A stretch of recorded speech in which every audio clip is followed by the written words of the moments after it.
চট্টগ্রাম শাহ আমানত আন্তর্জাতিক বিমানবন্দরে বাংলাদেশে প্রথমবারের মতো ভূগর্ভস্থ পাইপলাইনের মাধ্যমে বিমানে জেট ফুয়েল সরবরাহ কার্যক্রম শুরু হয়েছে।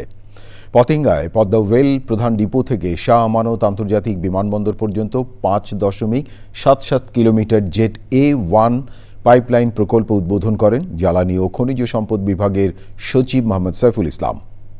আরও জানাচ্ছেন চট্টগ্রাম থেকে চৌধুরী ফরিদ।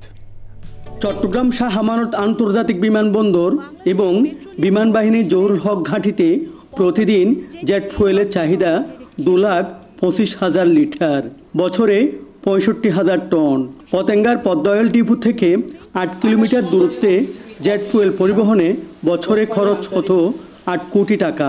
বাংলাদেশ পেট্রোলিয়াম কর্পোরেশন এবং এর অঙ্গ প্রতিষ্ঠান পদ্মা অয়েল পিএলসি দীর্ঘদিন ধরে দেশে জ্বালানি নিরাপত্তা নিশ্চিত করার গুরুদায়িত্ব পালন করে আসছে।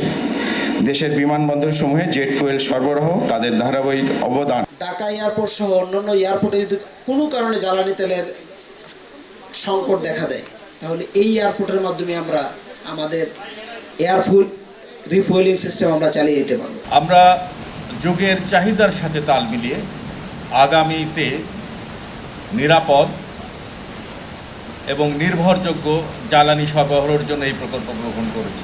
পাইপলাইনের মাধ্যমে জেট ফুয়েল সরবরাহ শুরু হওয়ায় মাত্র 2 ঘন্টায় শাহ আমানত আন্তর্জাতিক বিমানবন্দরের চাহিদা পূরণ করা সম্ভব হচ্ছে।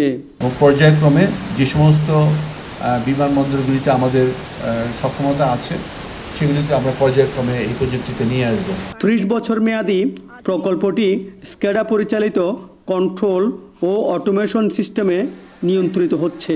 নির্ধারিত সময়ের 3 মাস আগে প্রকল্পের কাজ শেষ হওয়ায় প্রায় 11 কোটি টাকা সাশ্রয় হয়েছে বলে জানান সংশ্লিষ্টরা। Chowdhury Farid, channel I, Chittagong.